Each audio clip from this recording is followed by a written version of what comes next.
What is up, everyone? Welcome back to another episode of Three Idiots with a Mic. Yeah, three idiots. Wait, are you, Lewis? Are you using your microphone? Because you usually have two, so I'm like confused today.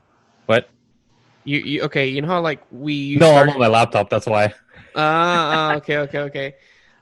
So yeah, we changed our name to Three Idiots with a Mic, featuring Zach. I'm Zach. Episode 117. As always, I'm your host, Branden. Joining me is Lewis. Yay! Dank. What? I love whenever I say that, you're like, huh?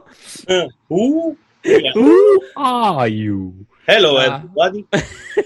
And of course, Zach. It's me, Zach. How are you, boys? How's your week been? Fucking-tastic. Good. Good times. It's gonna be a good episode because we got quite a. I don't know what you guys are bringing, but I know that like the main review was just fucked up. But I still demand a recount because I went through like everything you posted and I'm like, wait, Double Jeopardy won this one, but whatever. The better then we movie have won. like I'm not giving anything away, but I mean obviously we're gonna talk Milan because Milan finally dropped.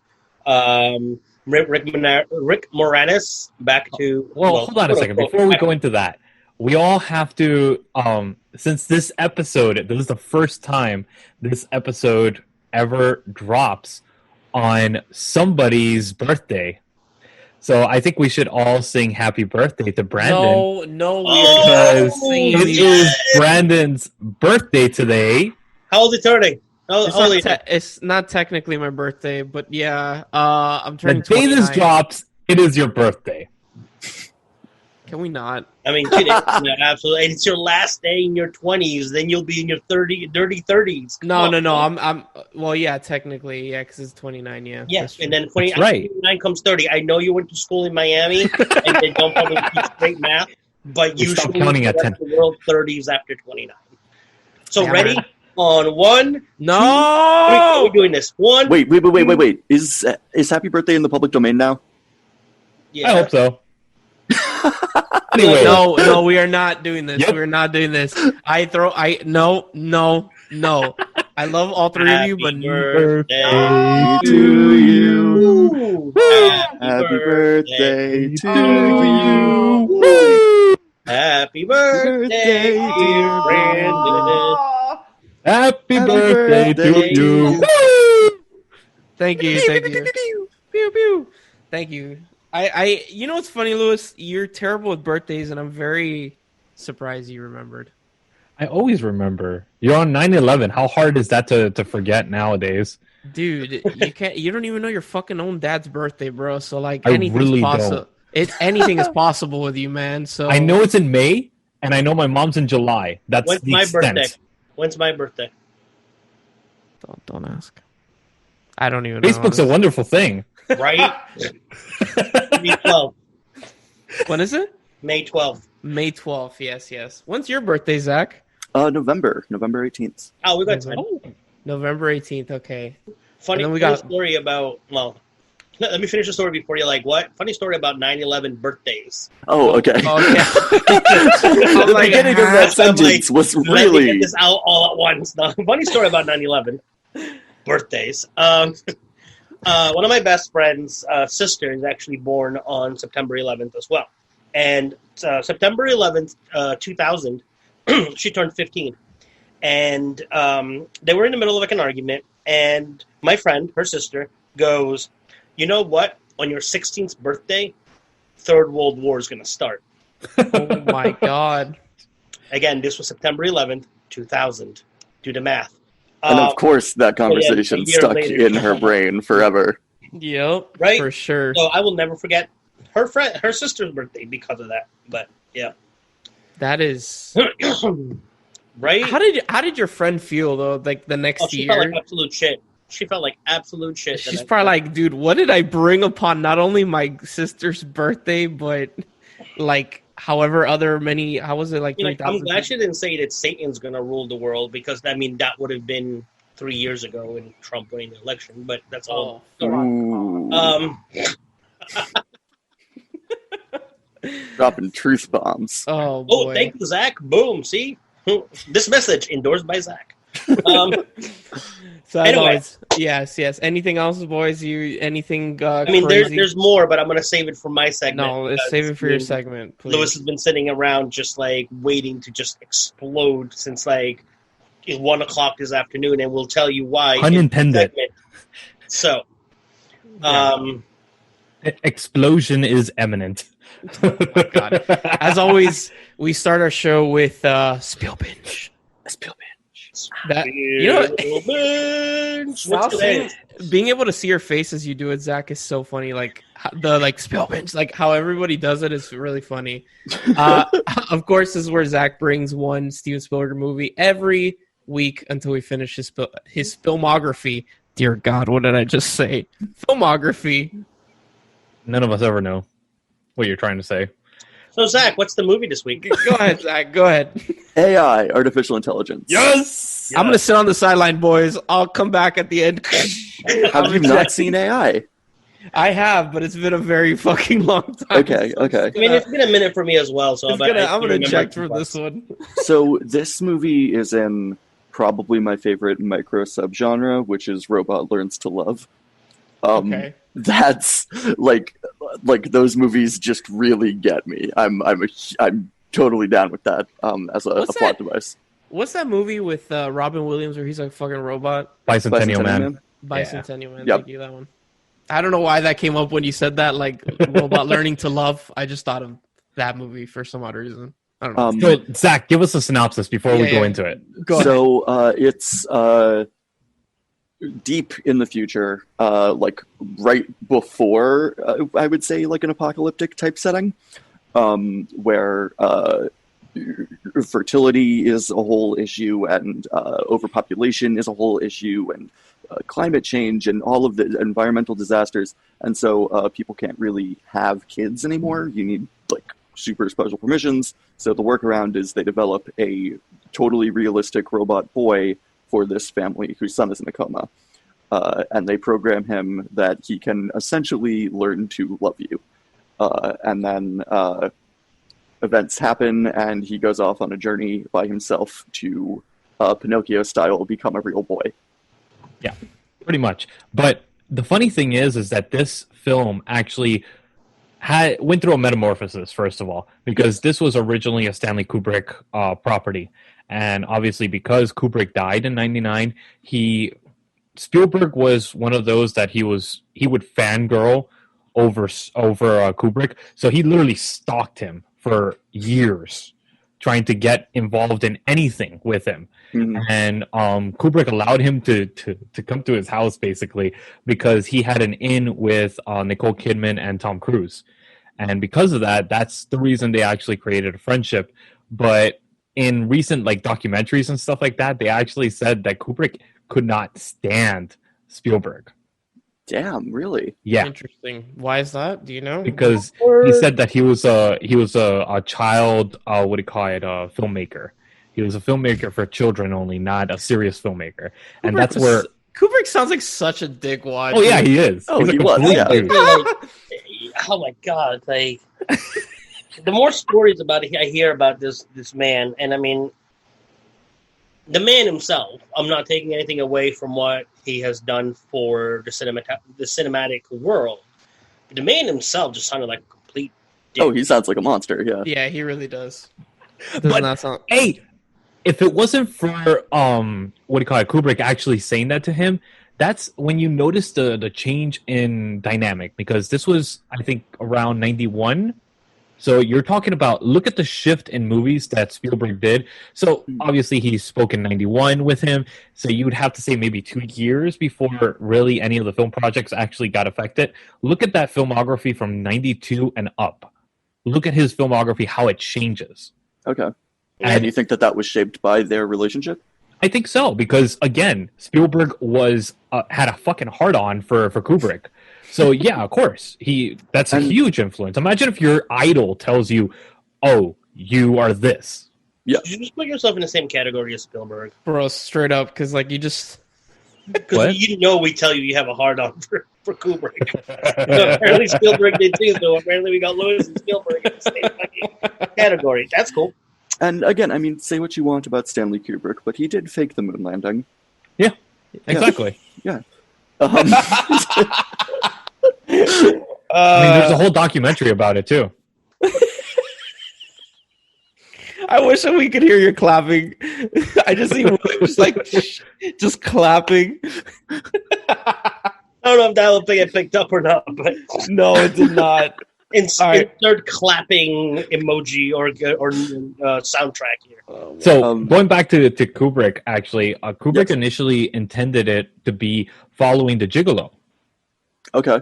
So instead of following the kid, which was never a major part of the plot, it was actually supposed to follow Gigolo Joe throughout the whole process and everything. Now, am I correct when I also say that most of the techno thriller, more dark aspects were the Spielberg editions? No, that was Kubrick. He had like the demolition derby thing, that whole process. The parents not caring for the kid, all that stuff. That was actually part of it initially. The thing that Spielberg added was the aliens at the end. Okay. That was all complete addition, and even the what do you call it? The fairy tale one, the blue fairy. The blue fairy. That one, that whole addition, that was all Spielberg. Okay. Because I remember reading that what you would assume were their roles were a bit more reversed in terms of who brought what to the story. So I wasn't sure how far that goes. I mean, Spielberg added the cliche normal bullshit that he always does, which is kids and what do you call it, fairy tale-esque feel to it and all that stuff, which is good. Yeah. But it's and I feel like...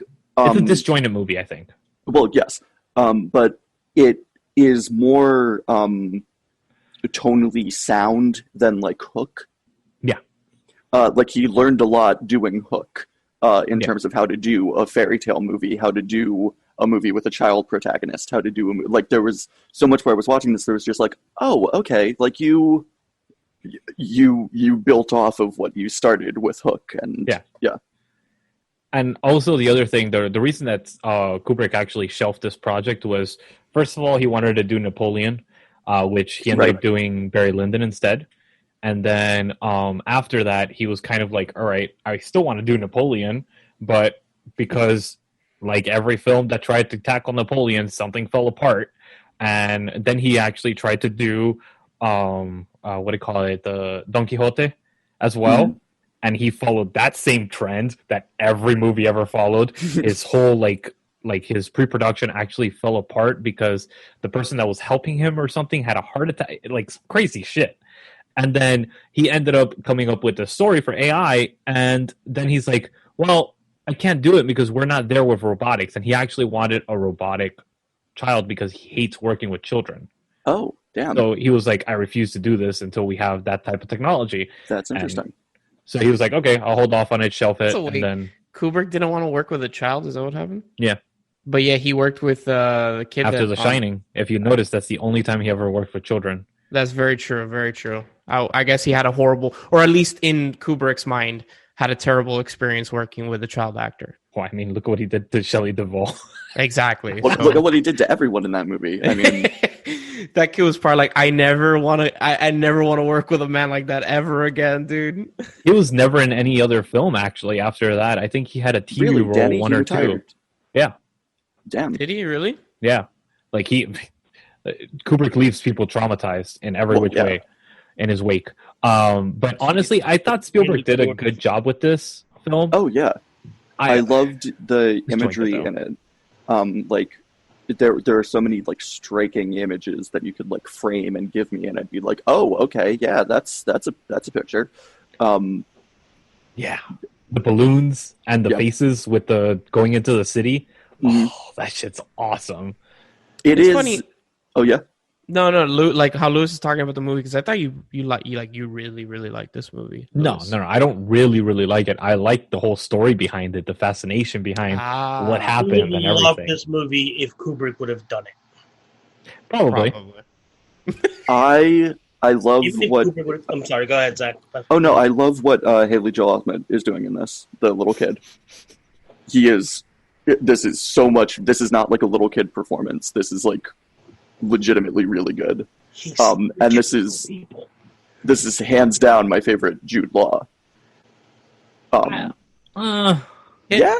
Has Haley Joel Osment, like, I know he still acts, but like, has he done anything remotely as good in his adult life as like AI or? No, he stepped down. I was reading about it. He stepped down after being like a child actor. He didn't like transition, and then he just came back in the past like 5 or 10 years or so. He works a lot with like Kevin Smith now and stuff. But like he's just like weird indie projects, like picking and choosing what he wants to do. He's very not mainstream. Recently, and he was in a TV show. I want to say that. I loved him in. I know he was still a child actor, but Pay It Forward was just like he was in. Tears take them down. He was incredibly strong for a child performer. Yeah, that's what I find really weird. Like he does an incredible job in AI and in The Sixth Sense, and then like he just hasn't he didn't like bring that as an adult, because like I know he still acts because I saw him in Tusk and stuff like that, but like Tusk is like a tongue in cheek. Tusk is a movie, man. It is. I saw that on the last day of its theatrical run. Because it was tanking so hard at the Alamo Draft House, and they had like one showing at like 11:30 at night, and I went there and I was like, I want one for Tusk, and literally the person like called over other people, and they were like, he's seeing Tusk. Look at this person here to see the last showing of Tusk by himself. Wow, he's in The Boys. That's where I saw him last. Oh, is he? He's not like one of the main characters, but he definitely has a big like. I think that season 2 is going to have a much bigger hand into like what's happening within like. I want to get on that show. Same. I haven't. He was also in Future Man. I tried watching one episode of The Boys and I couldn't get into it. I like it. Oh my god, I like. It's not like it's phenomenal, but it is such a good show because literally, it's kind of like we idolize superheroes, but we never stop and think, how are they really behind closed doors? Like. Like the guy that is an obvious take on Superman is a complete asshole, and like he's like so full of himself, and now he's starting to realize that everything that he thought was real is not, and he's like starting to like lose his shit, and it's like, oh my god, it's great. Like that's what I love about like. I'll check it out. For that, I could watch Watchmen. Yeah, season 3 just dropped on this past Friday, and they dropped the first 3 episodes. And then it's 10 episodes, so it's like the next 7 weeks, every Friday they drop an episode. Well, the thing, Lewis, like going back to what you said about Watchmen, it is. I know, but Watchmen was like done by Alan Moore in the 80s, and then this was written by for anyone that's read like Preacher, the comic Preacher, or seen the show. I don't know if I've heard of it. I have never gotten into it. Yeah. It's the writer. I think his name is Garth Ennis, if I'm correct. He's the writer of The Boys, the comic book that the show's based off of. So there is forever only one Garth Brooks. Oh my god. So shifting back to AI. Oh yeah, that's what we're on. It's like I'm done. It is a bleak movie. Yeah. Like it is a very, very like tough watch, and you'd think again it's so fairy tale inspired, and it's about a child. You would think that it would be, but it is very, very melancholy. It is very. And I think that's where he grabbed Kubrick's concept and kind of like, because that's a very Kubrick-esque, whatever, esque of Kubrick. That he puts that in most of his movies. They're usually psychological thrillers, but you also get a like the childhood through like what's the opposite of rose-colored glasses with Spielberg's work, with like E.T. and again Hook, where it's kind of melancholy. You see like I'm a depressed 12-year-old is like a recurring theme in his work, and so like. But this just cranked it up to 11. My God, this is a brutal watch. Yeah. But I'm glad you liked it. I do. So glad. It is long, is the other thing. It It's very. It has a clear like prologue, first act, second act, third act, epilogue. Like it has every storytelling device that you can put in to communicate a story, and so because of that, its length is excessive. But I can't think of anything in it where I'm just like, oh well, that's easy, rip that out. Yeah. Is it streaming anywhere? I don't think so. I don't know. No. I have it on DVD. No, I actually just looked it up. You need premium subscriptions on everything to watch it. So you need to have like Stars or one of those. Then I can jump on my. I'm saying Stars, but like Showtime, like right here, I'm seeing it on Google Showtime. But then like Hulu and Amazon, you need a premium subscription, meaning I think you need to like have Showtime or something on those. Yeah, but I have Showtime as part of the Prime package. So then you're good. You could yeah, check it out. It's definitely. Again, two fantastic performances anchoring it. Even though Jude Law is really only in like the middle hour, he's phenomenal. Which I would love to have seen a movie just with Jude Law playing the gigolo. That just sounds phenomenal to me.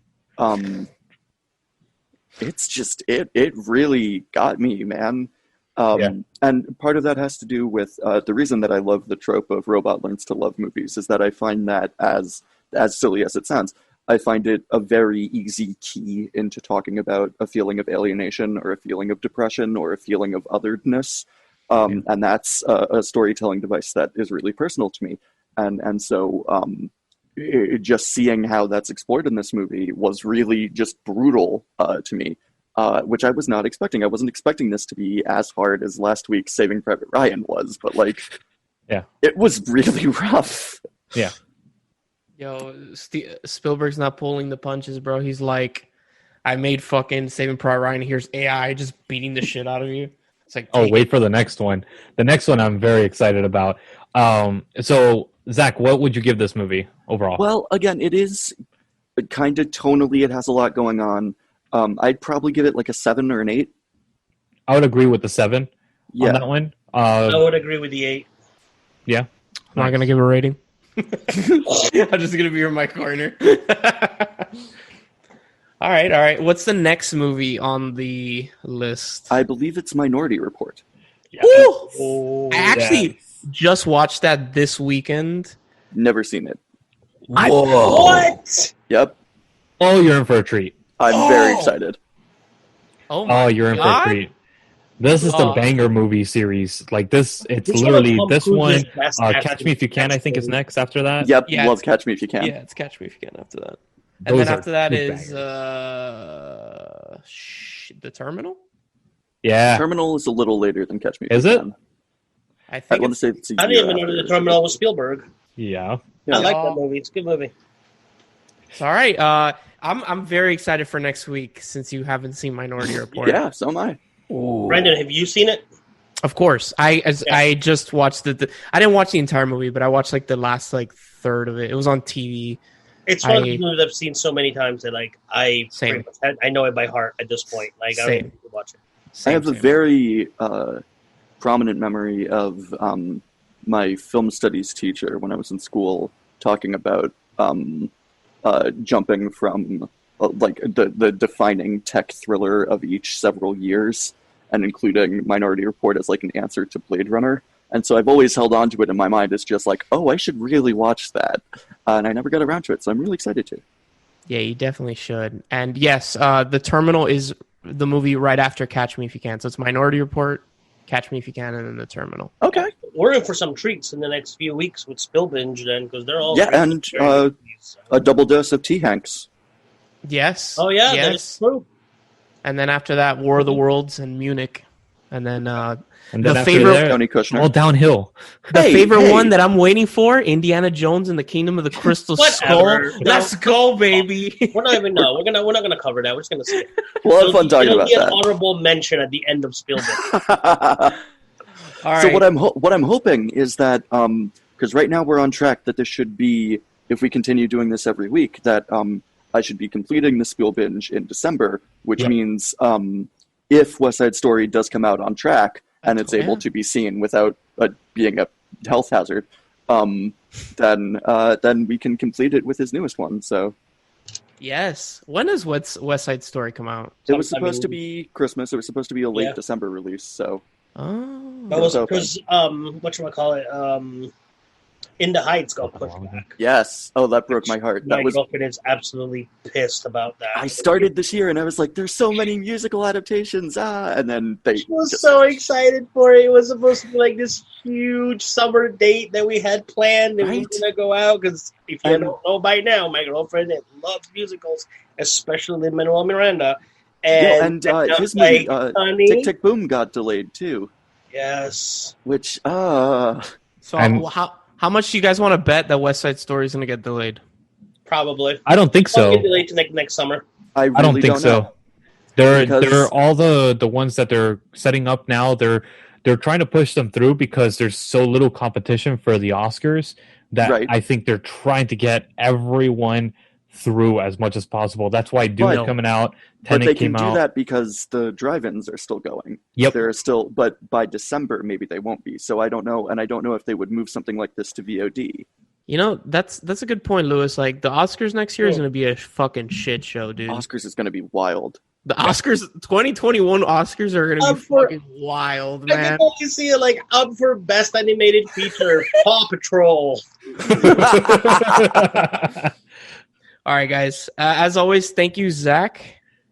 Thank you, Zach. Thank you. And, of course, stay tuned after this quick break when we come at you live with the main segment of our show, the main review. Wait, isn't my segment next?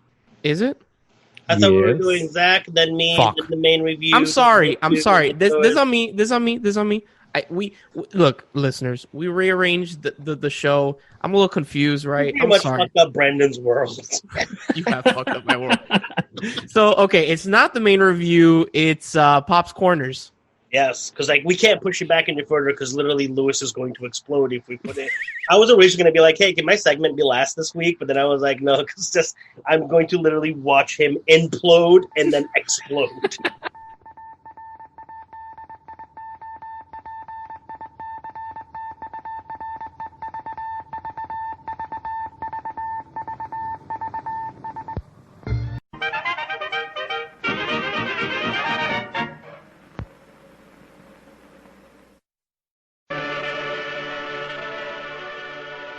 All right, guys. What is that? Welcome back to one of our new segments, Pop's Corners. This is William's segment where he brings Pop's Corner. Relax, Jesus Christ. Still not thrilled about the name, but okay. This is where William brings us what's going on in the pop culture world, and also if he has bought some cool pops. You know, those little figures with the big heads and the big eyes. Yeah, the big those things. I actually managed to secure, hopefully, a Black Panther for like $20. Wait, how expensive are they now? The Black Panthers, they're starting out around $40-$50. What? Yeah. You know, sorry they're not going to make them anymore, so now they're collector's items. Why would they not make them anymore? Because he's dead. Doesn't matter if he's dead. They can Black Panther's going to look different, so it's going to be a different series. So this series is now shelved. You know, I've never understood people with pops. Like, I have pops. You know, you can't see them right now. Well, the listeners can't see it, but you guys can't see it either. But I have like a shelf of pops on that bookcase back behind me. And I never keep my pops in the boxes. I just take them out. None of them are of value unless you get a limited edition at some sort of con. Not true. Not true. Okay, but most of them don't have value. They're just there. I mean, I keep the box. But I don't. I throw it in a larger box, and I just throw that into storage. Fuck that shit. I just don't get people. I've done that with all of mine. Like, I have a bunch, but I'm like, eh. Like, for example, the Zippity Doodah ride, whatever it's called, Splash Mountain ride. Yes. Not limited edition, not a con. It was regular $30 off the shelf. It was say goodbye to that thing. It's now going for like $200-$300 because they're redoing the ride. You know, if an actor dies, they're like some of their pops go up in price, even if they're not limited edition, just because. Like Stan Lee pops, there's so many different Stan Lee pops, but there's some of them which go into thousands. See, I don't get that shit. Like, nothing against pops. Again, I own some, but like, there are so much nicer collector like items you can get.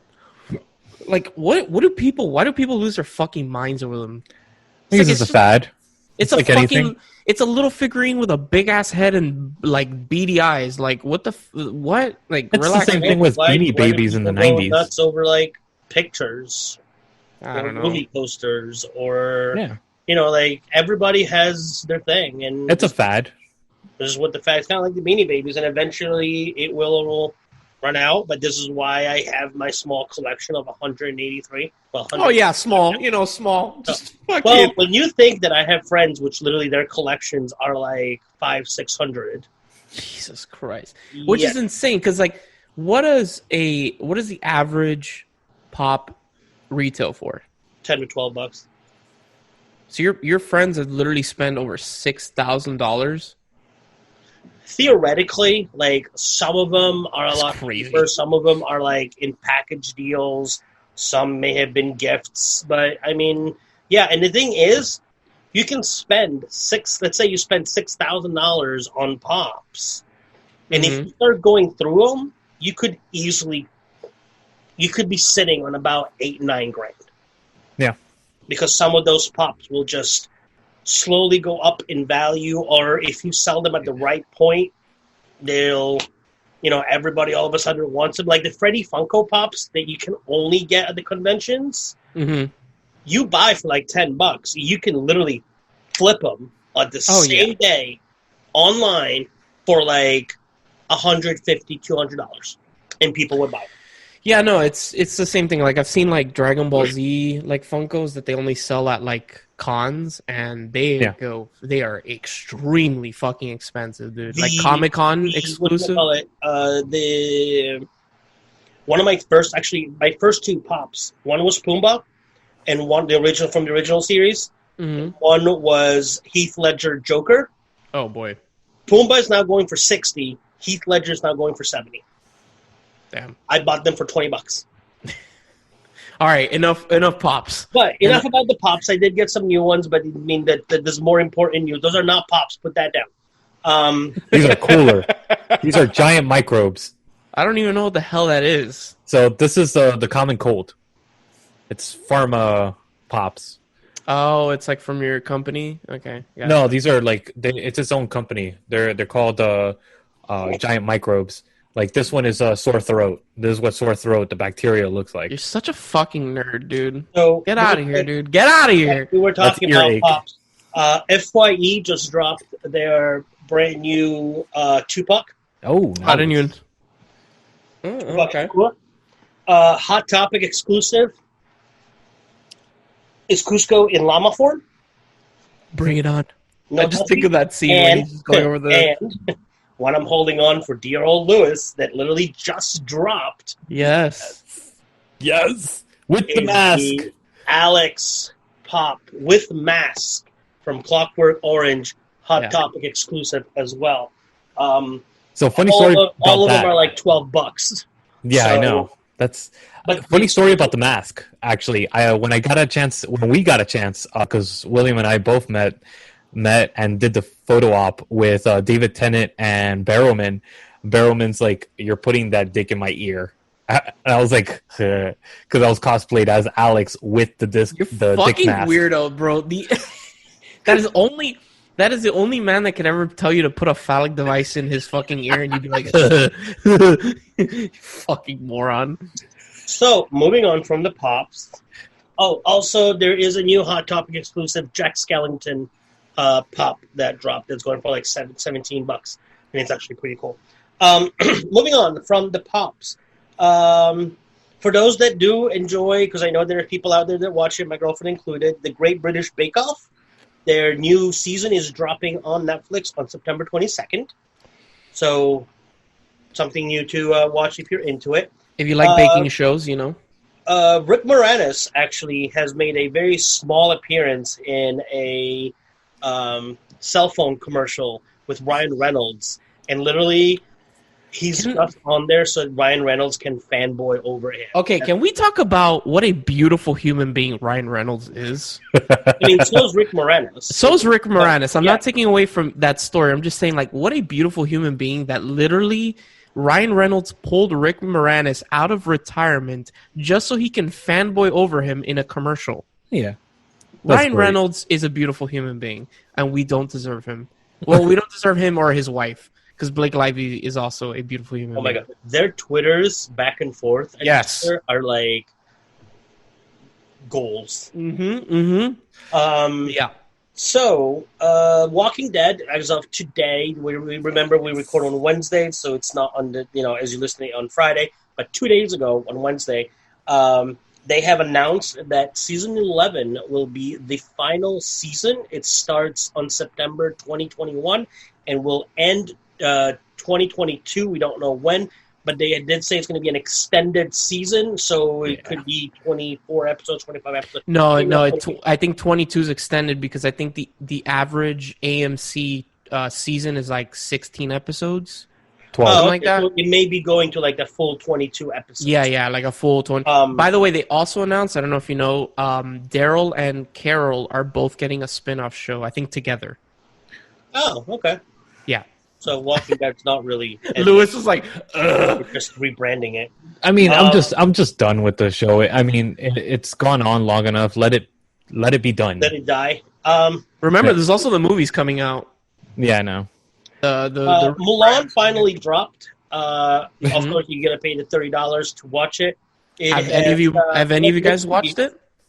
No, I'm waiting till December because Same. I can't spend $30 on one movie streaming on TV. Like, it's not even like if it was like a limited edition DVD with like all sorts of special stuff and like the old school days where you bought it with like a little statue or whatever. I'd be like, all right, it's $30, but they come with all this, fine. But just stream it a few months earlier, no. A lot has changed apparently, but at first I was like, I'm okay with the change because it's being filmed very much to respect the way that Chinese and Asian movies are. There's no songs, there's no talking dragon, there's no lucky cricket. But which is a shame because the general's not in it either, or the captain's not in it either. It's a shame because, man, I'll Make a Man Out of You is such a banger of a song. Oh, I love that song. But now there's a lot of backlash because apparently the girl that plays Mulan, who is from Hong Kong, has released statements where, like, those who don't know, Hong Kong has been in turmoil for many years, and as of recent, there's been a lot of clash between the citizens and the police and unrest, and she's taking the side of the police. Basically oppressing the citizens and everything. So it's getting a lot of backlash. She's against Hong Kong being liberated, basically. Pretty much. Yes. Well, what people have to understand is Hong Kong. Granted, it's kind of independent, but it's still part of Red China. If you talk about like China out against them, out against the government, she's not the only one that's going to get affected. Her whole family will. But does she live in China? She doesn't, but her family does. So that's the problem. If she says anything out of line, her family is the one that's going to suffer. And I'm sorry, she's putting her family first, which I can't blame her. Yeah. But I mean, like, the movie itself is getting like good reviews. It's like it's that it's very well done. They've changed things, but I'm looking forward to seeing it just because I want to see what has been changed on it. And if you have an extra $30 you don't know what to do with, and you have Disney Plus, go ahead and drop the $30 and let us know what you think. Do you guys know anybody that has watched Mulan? I know some people that have seen it. They said it's okay. Some people have said, oh, it's really good. Like, none of my friends that have seen it have had negative reviews on it. Yeah, the ones that I've seen that are like huge historian type people and all that stuff, they're like, dude, this was fucking great. Like, it's really good. Cinematically, it's beautiful. Even with the fantastical elements, like that chick that can fucking transform into the hawk. Even with that, it's realistic to the times and the mythologies of the time. Wow. So it's really very fitting. But again, I'm on the same boat as you guys. Like, I'm not willing to pay $30 to watch a fucking movie that I can wait until December. and then I can watch it for free with a Disney Plus subscription. So it's like, I'll wait. I'll wait. Anything else other than Rick Moranis and Milan? Come on. Give me 1 second. Yes. I totally forgot about yours.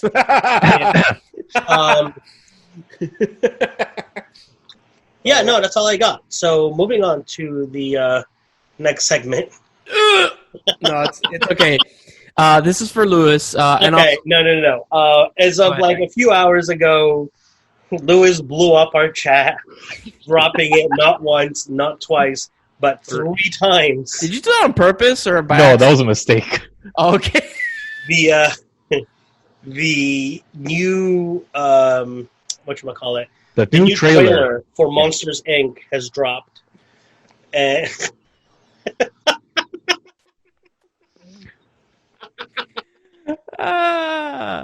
no, the new trailer for Dune has dropped.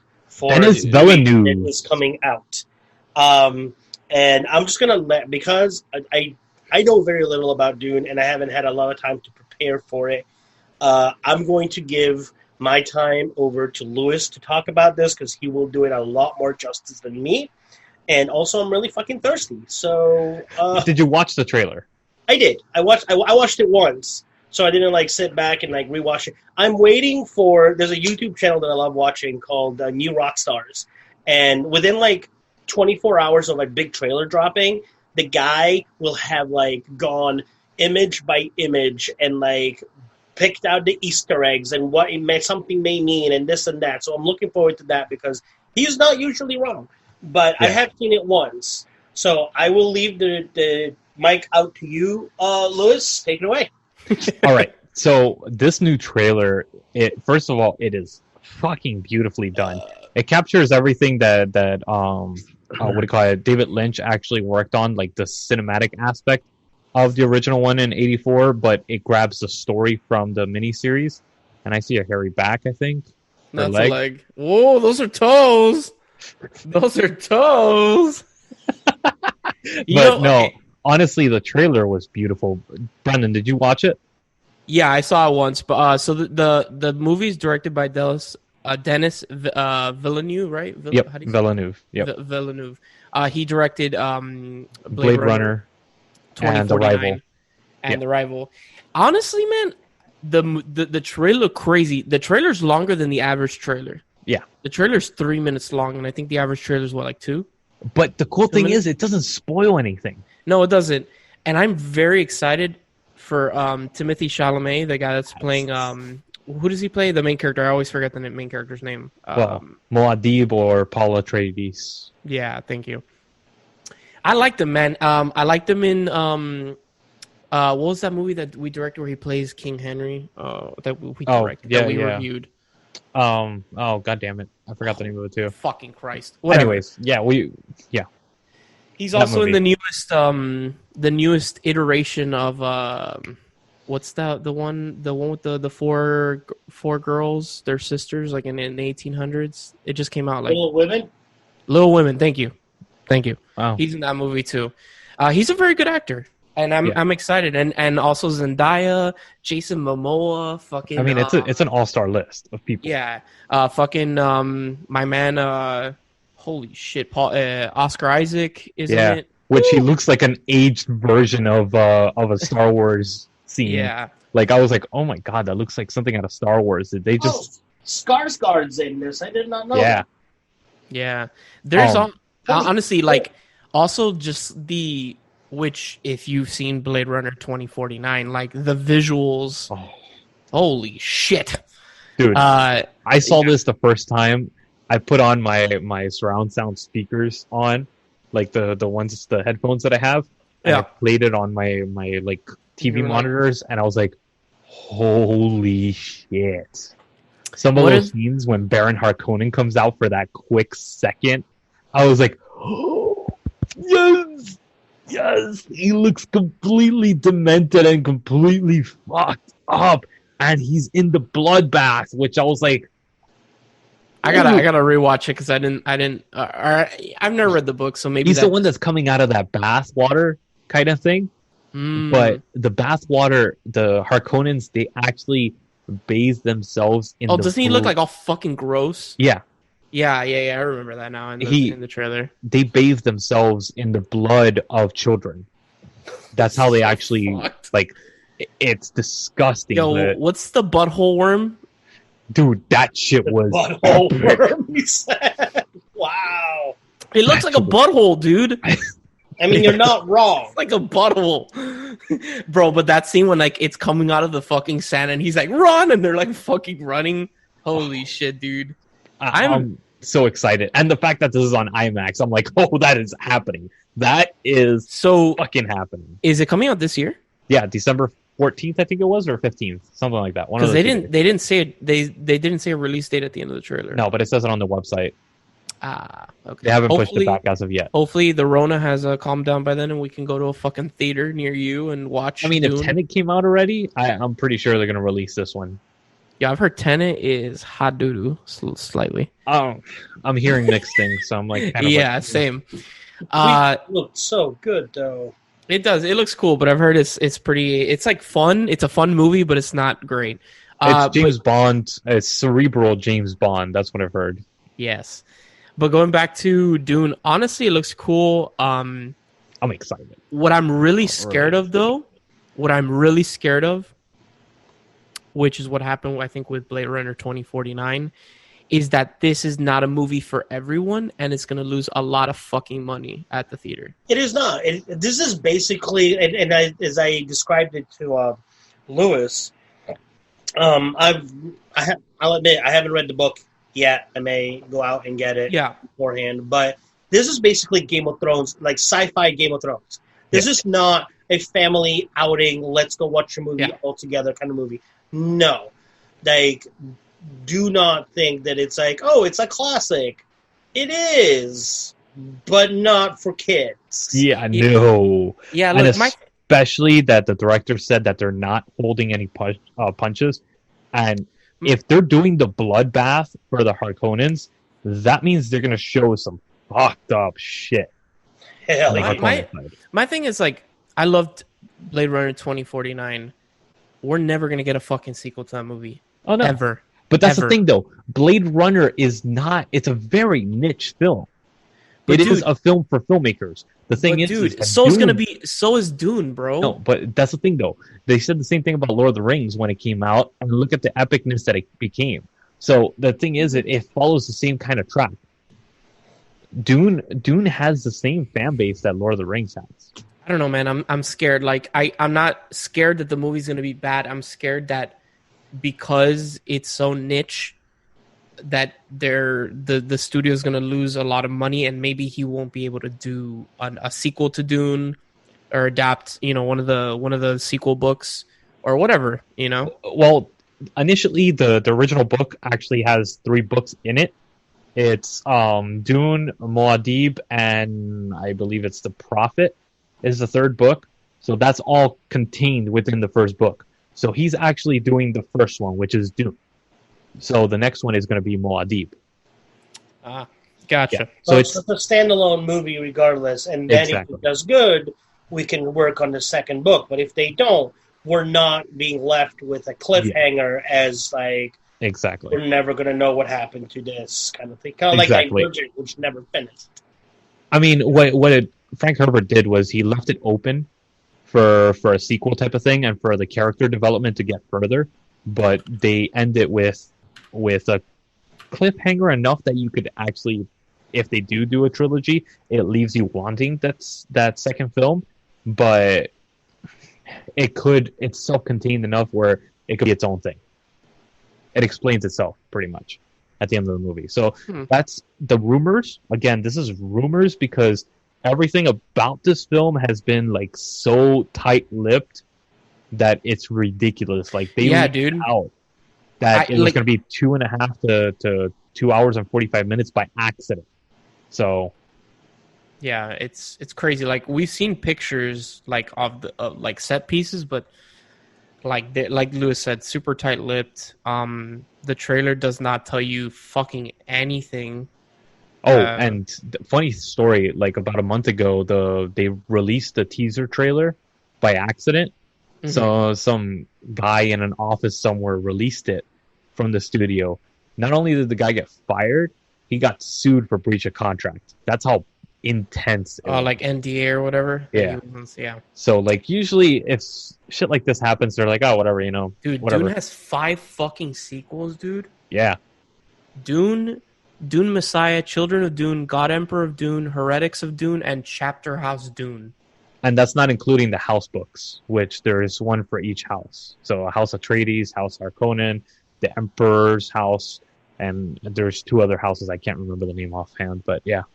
Wow, in 2003, it was cited as the world's best-selling science fiction novel. Exactly, that's what I'm saying. Like, this has the same fan base that Lord of the Rings has. Yeah, but yeah, I'm excited. I'm really excited. Same.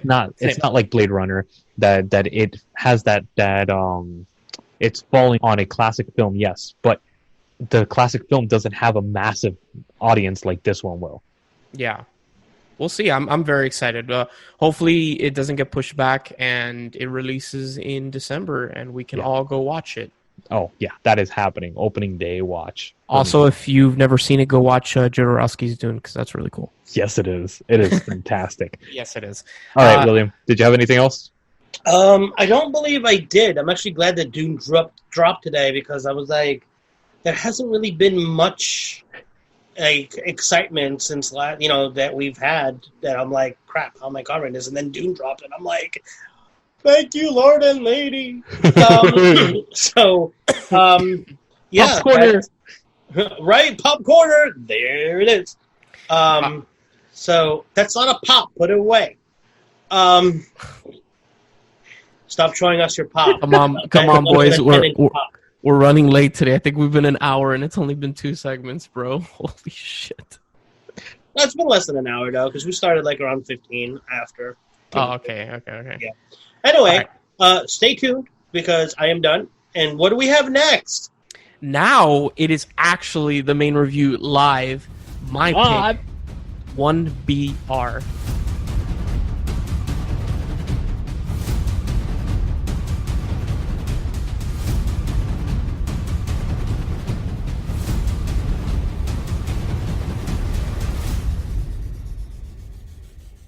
All right, guys, welcome back for the main segment of our show, the main review, my pick this week, 1BR. I am very sorry, William. So I've seen Double Jeopardy before, so I picked that. I was like, oh, that's I hate that movie so much.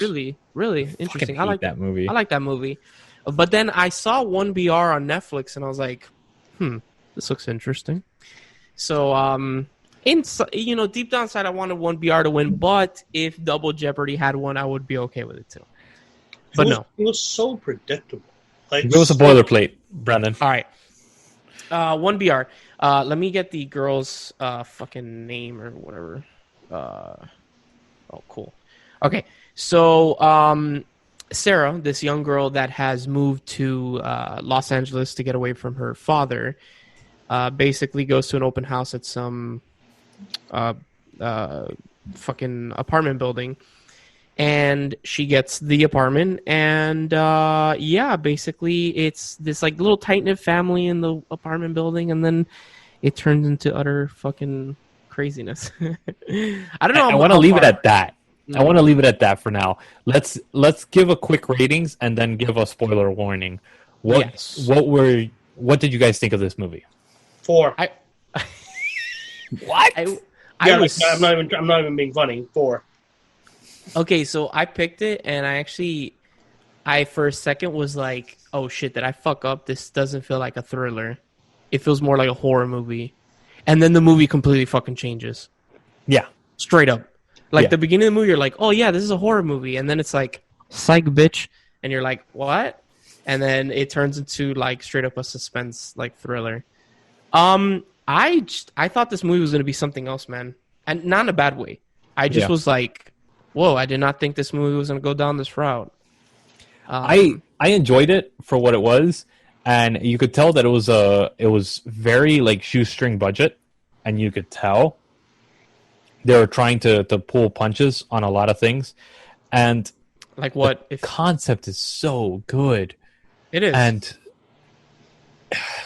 it faulted with execution. There was things that could have been so much better, and they didn't play them out. I have never been more traumatized. Well, I haven't been this traumatized about the death of an animal since the bunny scene in Fatal Attraction. I'm just going to say that. I'm not giving it away, but goddamn. I did not know this. The title of the movie... Chinese barbecue. Oh my god. The title of the movie, 1BR, is an abbreviation of one bedroom commonly seen in real estate listings. Yeah. You didn't know that? I did not know that. Oh. I did not know that. There you go. And for anybody else that is listening and has watched the movie, there you go, if you didn't know what that meant. So, Branden, what would you give this movie? An 8. I liked it. It was enjoyable. Definitely, it was low budget, but I think they did a good job with the concept and with what they had. Oh, wow. So I'm going to be the middle person in this one. I'm going to give this a 6.5. So 4, 6.5, and 8. Jesus. Ooh. Yeah. Ooh. All right. So now we're going to go into spoilers because this is a psych thriller. So there is a fuck ton of spoilers in this. Yes. So if you haven't seen this movie, skip ahead like 20 minutes because we're going to be talking about it for about 20 minutes. Skip ahead. Yeah. So the crazy shit is that she moves in. They start doing basically these... she starts hearing a bunch of noises. As William said, her cat is murdered. They stuff it in an oven and kill it. And she basically is put in this room, and they basically are trying to break her down mentally so that she can basically join their cult. The apartment building, everybody that lives in the apartment is part of a cult. Yeah. And which I've seen it, like, when I was watching it, I was like, oh my god, this is like, it feels like Lost, you know, or something like that. And I was like, I've seen it done a million times. And I was kind of like, all right, we know where it's going. You know who's going to be the savior in it. You know what's going to happen that's going to actually change things, you know? So it's kind of like... I did like as fucking visceral as the scene is when they like nail her hands to the wall. Yeah. For what they did, it was pretty well done. I was like, that does not look half bad. Yeah. And I like how it like cuts off, or like it like flashes her hand for a second as he's like, you know, hammering her hand into the wall. I definitely was thrown for a loop. I thought that she would escape or try to escape much earlier in the film. I did not think that that it was gonna wait until the last like 10 minutes of the movie for everything to go downhill, and then she, you know, fucking stabs the dude in the throat, fucking shoots, bro. I just love when she shoots the guy and he just fucking falls. Yeah. He's like, it's okay, bah! And he just fucking falls. Like, holy shit. And the thing is, though, it's like she's had this opportunity a million times to do this, and it's kind of like, okay, I would have wished for the guy with the eye patch, to be the one to break that hypnosis that she might have been under. I don't think she was ever under hypnosis in the movie, though. Well, that's the thing. I wish that she was, so it would have made it that much more interesting. She was. I don't think she was. To her, because when she's in the room with her former coworker, and her coworker says something about, like, I forgot what it was, but she says something, and you see like her, like the camera pans to her face. I know what you're talking about. Where she's like, kind of like almost like your life. Somebody just like hit a bell, and she's like, no. You know, like when you start daydreaming, and people are like wake up, yeah. And you have like, and your eyes look different. Yeah, that's how it happened. Like almost like everything they did to her unraveled, and she was like, "Oh shit!" Like, no, right, I need to get out of here. To me, she was never under hypnosis or anything. She just had accepted that this was her fate. It was better than dying. Exactly. And then her friend was like, "It's your life," and that's the moment where she's like, "You know, fuck this shit. I'm not gonna be this person that's trapped in this apartment complex with these psychos. I'm gonna try to fight my way out and actually live a normal life." Because when they're doing the lie detector test, they're like, do you want to be a part of this? And she's like, yes. And then she's like, well, no. Like, you could tell that she never wanted to be part of this. She was just trying to basically not get herself fucking killed. Yeah, and basically. I think also we got to remember that that's the only time that she's actually alone with somebody that has a weapon throughout the whole film.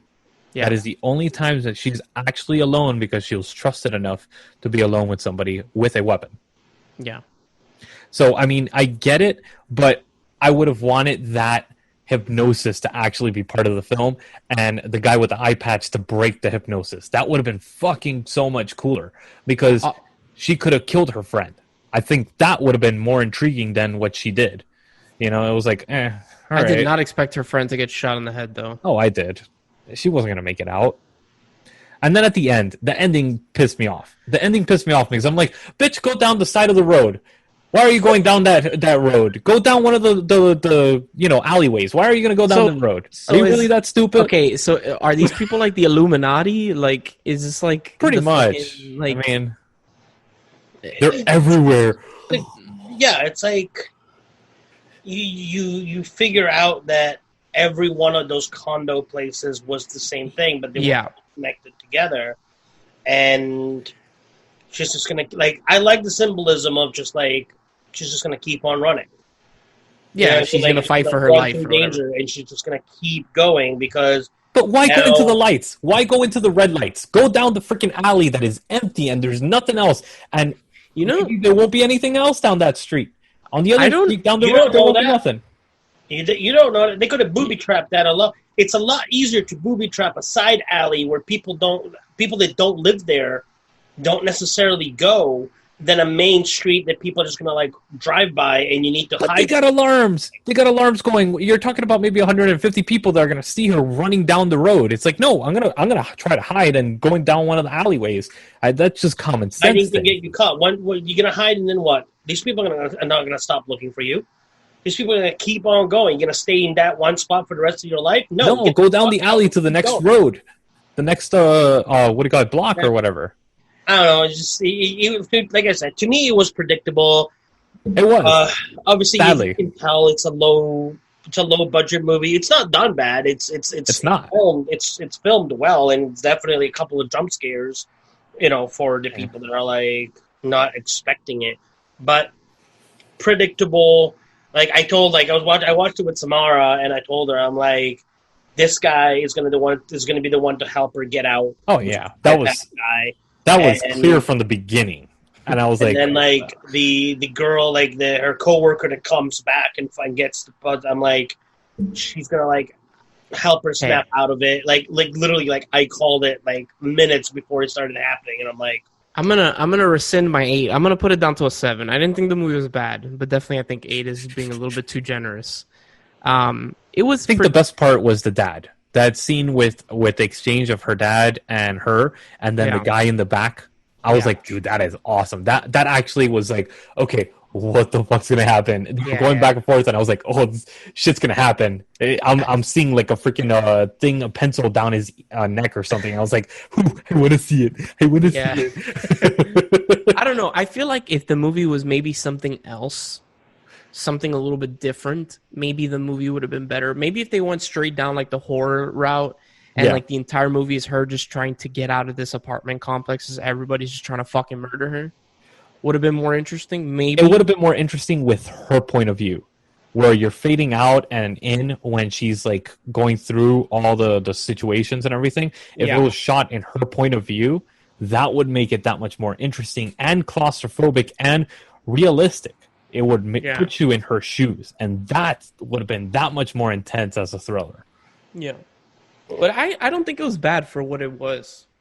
I think it was pleasantly surprising. A lot worse.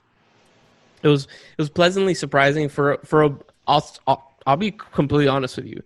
The only reason I picked this movie was I knew it was a thriller because I looked under thrillers in Netflix, and the poster kind of caught my eye, and I was like, oh, this looks kind of neat. Let's try it out. Also, the title, the 1BR, I'm like, okay, what the fuck is this shit? So I thought it was Battle Royale. I was like, oh, okay. No, I don't even think that movie's fucking streaming everywhere. It is. Anyway. It is streaming somewhere. I just don't remember Oh, where. But shit. anyways, Yeah. no, it was a pleasant movie to watch. It was better. It was definitely better than Double Jeopardy for sure. So it's definitely a better option. Damn, bro, you don't like Double Jeopardy? That movie is it's milk toast. It's like ugh. It just feels like every other thriller that came out around that time, and it's like all right, this is stupid. It's like How do you really random? How do you feel about the movie Enough with Jennifer Lopez? I was just thinking about that. yeah, You know what I'm talking about, right? yeah. Okay. Eh. Because I don't know. That movie's not bad. It's a thriller. It's not bad. It's a popcorn movie, bro. It's a good time, you know? That's what I'm saying though. I expect more out of thrillers. I grew up with Hitchcock films and stuff like that, and that's what I expect when I see a thriller. And Well, that's because that's why you're so blasé about everything else. Yeah, exactly. You can't. That's the thing with you, Lewis. You can't differentiate. Like, this is just a mediocre like popcorn flick from a fucking like cinema. Something that was actually made to. that's the same reason that I didn't like The Sixth Sense. You're gonna trigger him. Dude, Don't say the seriously. C word. It's the same reason that I didn't care too much for Sixth Sense. I was like, all right, this is predictable. It's all good. Sixth Sense was a slow burn with a really good twist at the end. Hell, fuck yeah, dude. Yeah. And It was whatever. I liked Panic Room. Give me Panic Room. Give me Panic Room was good. that's like the other with what's her Cutting name? Closer. And a really fucking young Kristen Stewart. Yeah. Oh Really- yeah, I forgot that's who She's plays a- the daughter. Yeah, Why- yeah. She could actually still Dude. act. Fuck a really off, dude. bad looking. Dude, you sound like those people that are like Robert Pattinson shouldn't be fucking Batman because What? he's No. Edward. He's fucking phenomenal. Yeah, but there are those people that are like he's emo. Oh, all I see is fucking Edward Cullen. He's a vampire. He's No, sparkling. no, Like, no, no, shut no. the fuck up, bro. Shut the fuck up. Patterson's actually shown his talent. Kristen Stewart has not. That bitch is stupid. Oh yeah, Jared Leto was also in What it. does that have to do with anything? Whatever, dude. Like she's just a bad actress. Period. Like that chick does not know how to act. All right. So anyway, if you're interested, well, if you're listening right now, 1BR streaming on Netflix. If you're listening, you got the entire fucking movie spoiled for you. Hopefully you didn't. Go check it out, or tell us what you thought of the film, because I would love to hear. Dude, I want Bruce to watch this shit. I want Bruce to tell us what he thinks of this movie. That'd be interesting. Lewis, stop. All right. Stay tuned after this quick break. We'll come at you with our next new segment. Mine, Brandon's joystick. Mine. Brandon's joystick. Mine.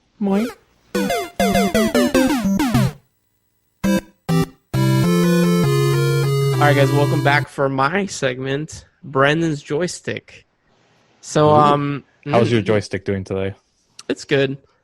Man, I gotta get back into. Funny enough, I haven't been playing. That's an interesting segue there, Brandon. You gotta get back into what? Oh no, not like that. Polishing So- the knob? No, geez, I do that every night. No, if you as you know the name of my segment, Brandon's joystick, it's about fucking. Fucking. Definitely about fucking. It's about video games, but you know what's funny? I haven't been playing a lot of video games. I was playing. Damn it, Brandon! What the hell? It's fun. I've been playing a lot of. I played some Resident Evil the other day. I was like, oh, I want to play. Resident Evil is like my comfort food when it comes to games. Yeah. I love those games so much. Specifically the one that came out last year, Resident Evil 2. Which, William, if you haven't played that, you should definitely play it. I don't know if you're there. No, I'm here. You said Resident Evil, which one? 2 remake. No, I haven't. You should definitely The play only that. the only Resident Evil that I've played was Resident Evil 5. What? Okay. Yeah, You never played the first one or the second one? I started and then I couldn't get past the mansion, like the first What? 45 It's okay. minutes, so I just okay. put it down. And then I tried playing Raccoon City, but that just sucked. Yeah, don't play that game. That game is ass. But whatever. I've been playing a lot of Resident Evil 2. I absolutely fucking adore that game. To the point where I like slightly speedrun it, not really speedrun it. I'm just there having a good old time. I basically know where like all the items are and shit. But I kind of wanted to talk about this game that caught my eye, and I think you'd like this, Lewis, and so will you, William. Lego Harry Potter? No. That's what I've been playing. Those are good games. The Lego games are fantastic games. I was hoping... I found this wonderful thing called PS Now on the PlayStation, which is like $10 a month, and you have like a huge library. And I went to look at the Lego games, and I'm like, please tell me that there's one franchise I haven't played yet, and it's the Jurassic World, Jurassic Park franchise. And I'm like, please tell me that they have this so I can finally play it, and I will have literally played every Lego game that there is, and it's the one fucking franchise that they do not have on PS Now. So I'm like, fuck it, I'm going back to Harry Potter. Are you going to be getting the Star Wars, the Skywalker Saga Lego game that's coming out like next year? It's all 9 movies in one game. I think you just broke William. So here's the thing, though. I've played the first 6. Yeah. And I really don't want to have to sit having to replay the first 6. I think those are even remade. I don't even think they're the same game anymore. I mean, if they are, then yeah, I may sit through it and play all night. Because, like, I'm really good with memory. Like, I have, like, this idiot savant memory. And I'm replaying Harry Potter right now. The Lego I agree with half that statement. And there's... I know, I'm a savant. Thank you for calling me a savant. And there's just, like, some things that I'm doing, which I'm like, I literally have no recollection of this ever happening the first time I played this now. But it's great because it adds to the game, and it's like, it just, it's time consuming. But it's interesting. But anyway, enough about the Legos. What is the game? Unfortunately, it's only on PC, but I came across this game. I didn't even know it was coming out. It's called Iron Harvest 1920 Plus. It's an RTS. For anybody that does not know, that stands for real-time strategy. It's games like StarCraft, Warcraft, games like that, where you build your bases and then you build your units and you fight and shit like that. But oh my god, it's like Farmville. But what's really cool about this is that this game is set. It takes place in an alternate reality of 1920, where there's like these fucking like mechs that look like fucking like trains. And I'm like, yo, this looks dope. And I'm just so on board with this shit. I'm always down for mech units anywhere. So yeah, it looks like as if it's the 1920s, of course, but like it looks as if all the mechs look like they came out of the fucking Industrial Revolution. So it's sort of like what's that game? Steampunk? Yeah, it's very steampunky. Yeah. Damn it, what's the name of the game? BioShock. So it's very BioShocky. Yeah, kind of. After the show, I'll link you guys something so you can see like pictures of the game. And for anybody that at home that's listening, Iron Harvest, it looks really cool. Because I don't know, man, I wasn't into RTSs, but speaking of mechs and bots, I'm sure you've seen it. Did you see the life-size Gundam that yes in Japan? Yeah, there was one before that, right? I think I know, but like this one, like they actually are like working on making him like move. Yeah. Mobile. Yeah. So the original was stationary. I forget where it was located, but it would transform. It would like open the vents, and like the vents would let out like steam, and it would light up and shit. And it was actually like scale to scale, like what an actual Gundam would look like. Bro, Japan is wild, bro. But this one actually is going to be fully mobile. I want to know what the fuck Japan knows that they decided in 2020 to build a full life Gundam mobile suit. The Krakens are coming. That is December 2020. Like, oh my is God. Pacific Rim a thing? Yeah, bro. Honestly, at this point, probably. But But honestly, this game, it caught my eye a lot, and I didn't like RTSs until like last year. I bought on PC, but you can also play it on PS4 if I remember correctly. It's called XCOM: Enemy Unknown. I don't know if you guys ever heard of it. I've heard of it. RTS is not my cup of tea. Yo, I said the same RTS. fucking thing. I've tried so many different versions of RTS games, and I get so bored. I think it's because my ADHD needs like instant gratification. So it's like I need to go and like do a mission and finish the mission and know. And I think it's also because I forget shit.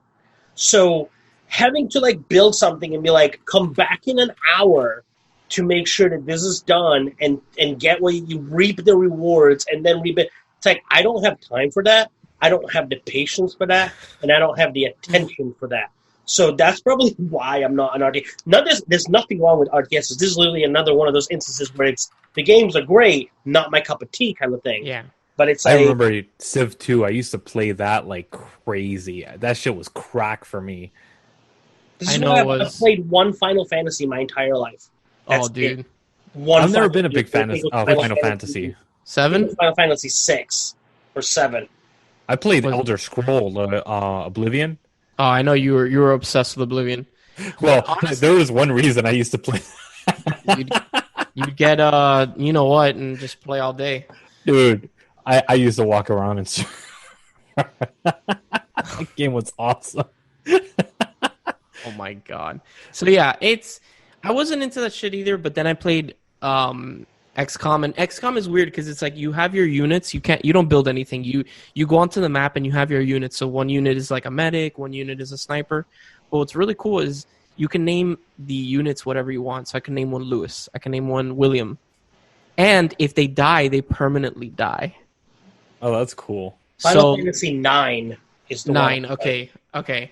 So honestly, I played that, and 30 hours later, the game is hard. It's so hard that I had to restart it twice because I kind of backed myself up into a corner, and I couldn't win. XCOM Enemy Unknown. Honestly, dude, like, if you guys can, try XCOM, or for anyone listening, they're fun. It's not your typical RTS in the sense that you're, like, building stuff, but... That's cool. I definitely check it out because I love those type of games. I love strategy games. Yeah, and XCOM is that's a remake of a game from the 90s, but the one from the 90s is very primitive, and also it's extremely fucking hard because all games in the 90s were fucking like I'm gonna butt fuck you into submission, basically. That's basically. I remember playing Panzer General. You ever play that game? No. Dude, that was difficult. You're basically playing the Nazis tank general, and you have to take over the whole map, but to the extent that if you do a good job, you actually the final stage is taking over the United States and doing an amphibious assault on DC. Jesus Christ! Yeah. And that shit is epic. Nice. There's a meme that came out where it was like, I told my son that if he beats Shinobi 1, 2, and 3. I'll buy him a PS5 with all the bells and whistles. And then you see the picture underneath. He's been on level 1 for the past 3 hours. Oh, my God. All right, yeah, so that's my little rant about video games. Also, I am slowly diving into the anime world for, like, just a brief fucking second. I am slowly making my way through One Piece to 940 episodes, and I'm on episode 107. All right, boys, I'm doing it slowly, dude. I'm crawling, but I'm getting slowly. Oh, also, Colin Kaepernick is back in the new Madden game, and people are like, "Oh, is he? I didn't even know that." Does he only take a knee? The new Madden game sucks ass Jesus. and has so many bugs, and it's fucking great because all the professional players that are like, "Oh my god, what is up with this game?" And I'm playing Madden 2001. And I'm happy with it because it's just basic shit and like, whoop, throw the ball. I don't have to worry about feeding my players or paying them or who's like crying for a better contract or who wants to be traded. It's just season mode, 16 games, and off to the fucking playoffs. Dude, that would be hilarious if one of the bugs is that Kaepernick is stuck kneeing down in one of the scenes, and that's all he does is knee down in the scene. Somebody commented, it's like, I'm going to draft him and use him for victory formation every game that I can. I'm like, you are doing it right. Yes. All right. So Lewis, take it away, bud. Wrap up the show.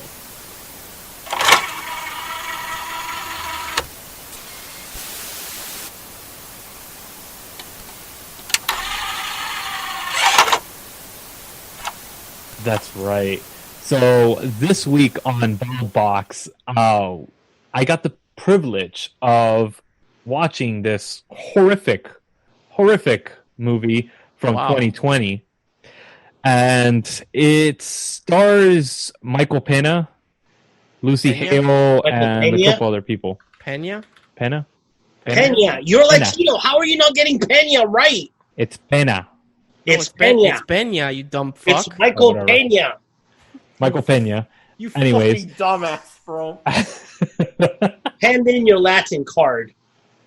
The movie is Fantasy Island, and this movie had so much potential. It was a good concept. You see that little thing on the end? That's a nya. That's Pena. That's a nye? That's a That's a nye? nya. Because Nye? it's one of my middle names, too. Is this a Mhm. horror movie? Oh yeah, it is a horror movie. It's a horror movie. Oh my god, I watched this. I It's actually shit. watched this. Wait, is- wait. It's so bad. They fucking.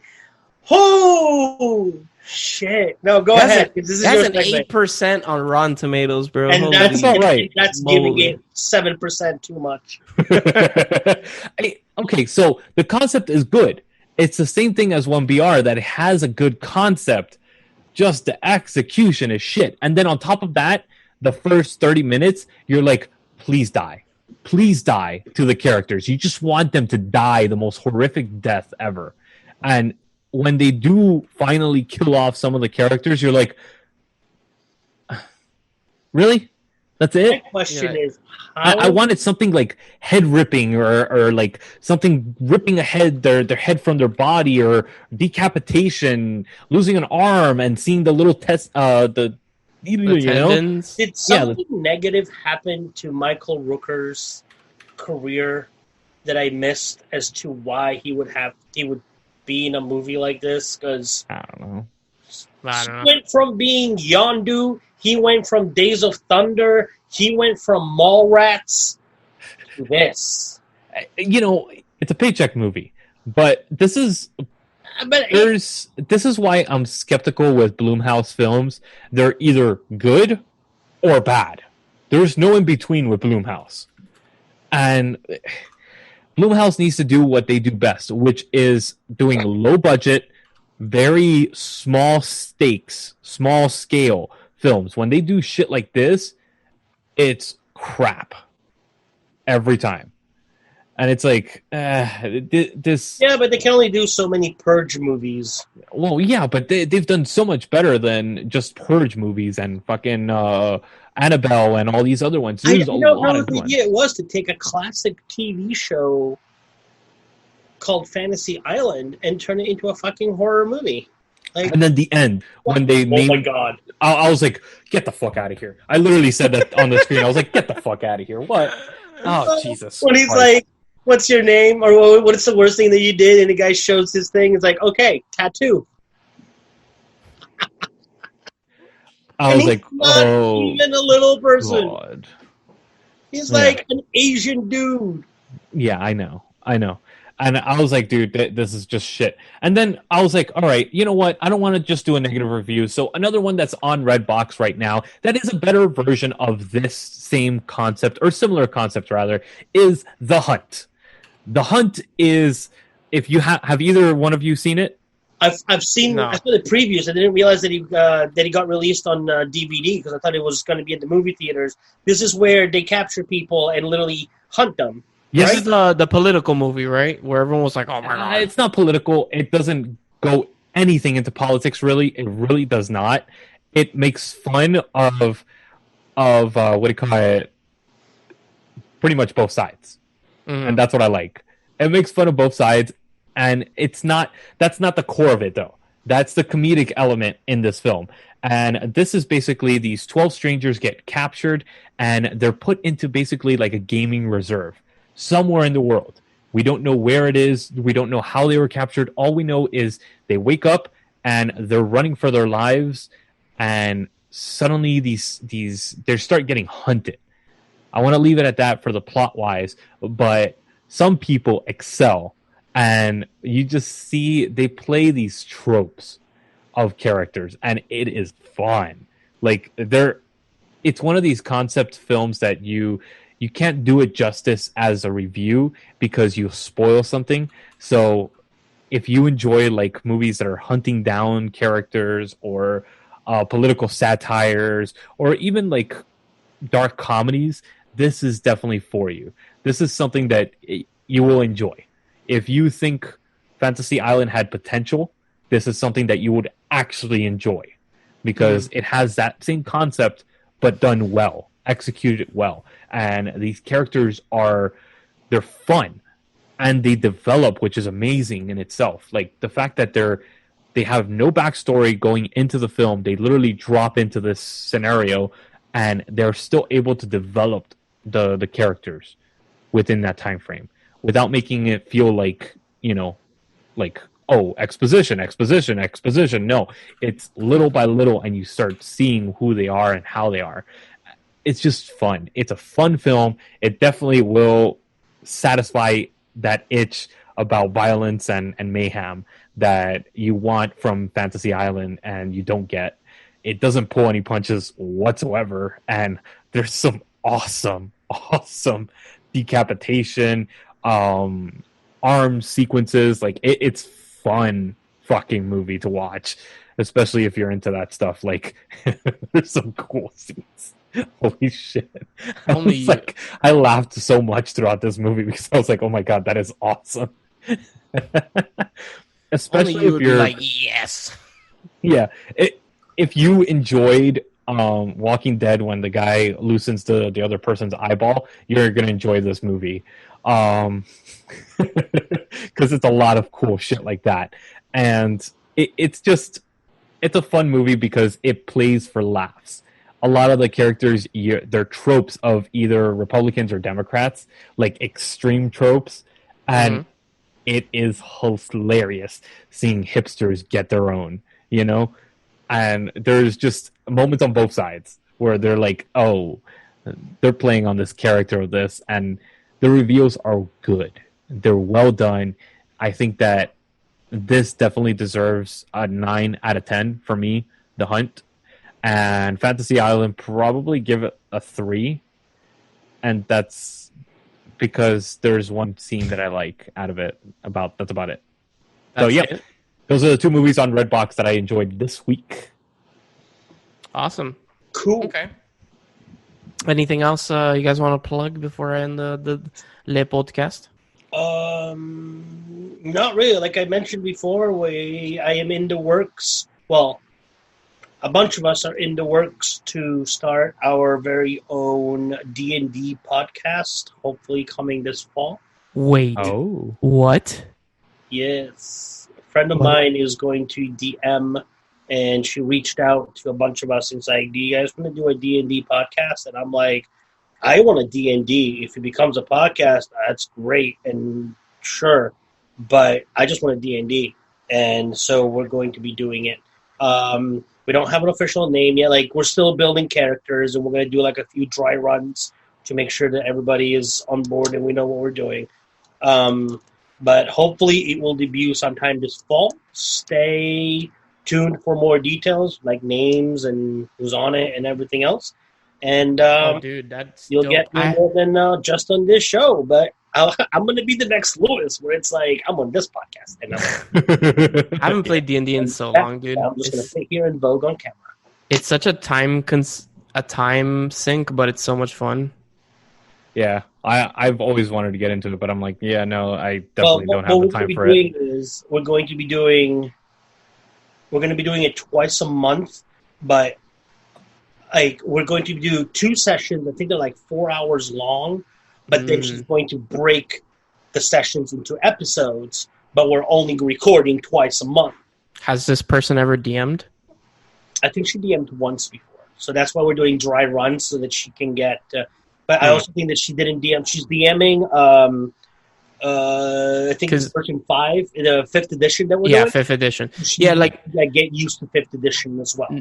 Nothing against the person that's DMing, but like that's the thing with Dungeons and Dragons is that it's only as good as the DM. If the DM is not good, then it's not going to be good. No, I mean like she's going to be good at it, but also because she's still a little bit on the fresh side. we're gonna be able to fuck with her so much. That's awesome. I'm the kind of player that finds the loopholes so that it's not illegal, but it can only be done once, because then she'll catch up on it and be like, all right, this is the only time I'm doing it, but then I'm laying down the law as to why you can't do it again. I'm the player that doesn't particularly enjoy combat, but I love role playing. Oh my god! Dude, I'm used to being the tank. I'm like I'm always like the guy charging. I'm playing a thiefling. Which is like Leroy Jenkins. I'm doing a rogue thiefling, so that's going to be fun. And it's kind of like Lucifer, if you've seen Lucifer. So okay, all right, Lewis, spin the wheel. Spin the wheel for me, son. What you got? It's William's pick, right? Who's picking? It is. It is. Come on, Disney. Come on, Disney. 80s movies. What? 80s movies. Fine. Yeah. So this is going to be a fun pick. 80s movies this time. As always, if you enjoyed our show, listen to Lewis's other show, Movie Mainline. Midnight Movie Nerds, actually. Check us out. Why don't you tell me this before you do the show? Hey, you son of a bitch. I just like sneaking up on you. Make me look bad, dude. Yeah. So Midnight Movie Nerds with my fiance Naomi and myself, that we talk about movies, we review movies, we eat random shit, and sometimes have fun stuff. You literally eat the poo-poo? Well, we had some what was it, Japanese snacks or something like that. Oh shit. Okay, cool. So that was actually pretty cool, and we did a Kurosawa review. So for that stuff, you could check us out on Facebook. We do all the live shows through there, and it's always Facebook Lives randomly. Probably we're going to try to keep it to Fridays and Saturdays, Sundays at the worst. So we'll try to keep it amongst one of those 3 days. But sometimes we just sporadically jump on when we're on the car or something and driving around, and we're like that's talking what shit. I was wondering, because there's times where I'm like, okay, they usually try to do it on the weekends, and then it's like a Tuesday night, and you guys are on, and I'm like, did they change the date again? Like, what? And I feel bad because I miss it, and because I'm doing something else, and I'm like, oh, all right, well, never mind. Yeah, we're doing now the Companions of Doctor Who, or I'm sorry, the Women of Doctor Who, and it's pretty fun, actually. Baby Pod was the best companion ever. Yeah, she hasn't gotten into that yet. We just did Martha Jones, which she tore a new asshole because she hated her. She wasn't bad. She was decent. She's a whiny bitch. That was her review, basically. Martha Jones is the one with Dave Tennant, right? Yeah. Okay. That's the one in between Donna and Rose, right? Yes, the black chick. Yes, yeah, say that. I mean, there's been worse companions, that's for sure. Whatever. But so you could check us out on there, Cellar Door, of course, and this show, 3 Idiots with a Mic. Yes, and of course, visit our sister site, diverselygeek.org, and our brother from another mother, John, over at YouTube at Narcotic Casserole. Thank you, William. William says you're welcome. William. Thank you, Lewis. In my head, I was like, who am I going for this time? But I was just like, I'll go for it. As always, I'm Branden, and we'll see you guys on the next episode of 3 Idiots with a Mic. That is so weird to say. I gotta get used Yeah. Gotta get used to that.